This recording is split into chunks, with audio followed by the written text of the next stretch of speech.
नमस्कार, बीबी न्यूज में आपका स्वागत है। मैं हूं प्रिया धीर। आइए जानते हैं इस स्पेशल रिपोर्ट के बारे में। केंद्र सरकार की स्वदेश दर्शन योजना को लेकर सामने आई कैग की रिपोर्ट के मुताबिक इस पर अब सवाल उठने लगे हैं।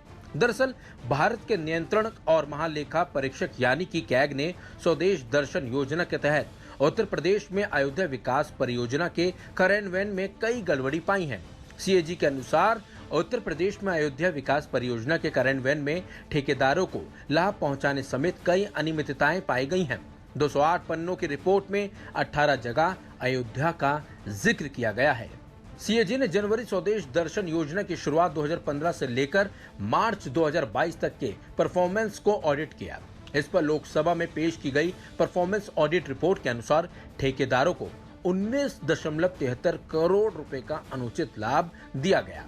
रिपोर्ट में बताया गया कि ठेकेदारों को परियोजनाएं और सर्किट के तहत अनुचित लाभ पहुंचाया गया। कैग की रिपोर्ट में अयोध्या की विकास परियोजनाओं को भी शामिल किया गया है।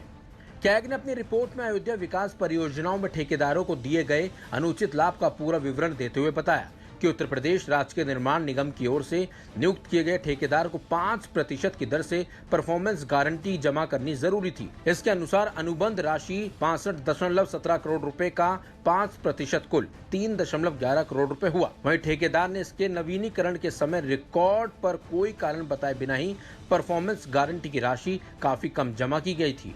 सीएजी की रिपोर्ट में बताया गया है कि ठेकेदार ने सिर्फ 1.86 करोड़ रुपए जमा किए थे।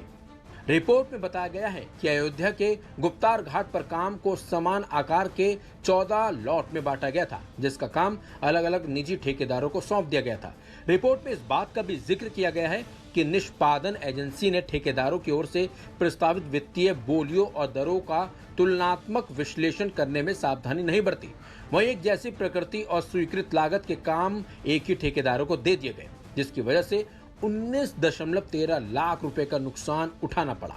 रिपोर्ट में कहा गया है कि गुप्तार घाट में वृक्षारोपण के लिए 37.70 लाख की राशि के 900 ट्री गार्ड खरीदे गए, लेकिन जनवरी 2022 में किए गए सर्वेक्षण के दौरान ये खुले क्षेत्र में अनुपयोगी पाए गए।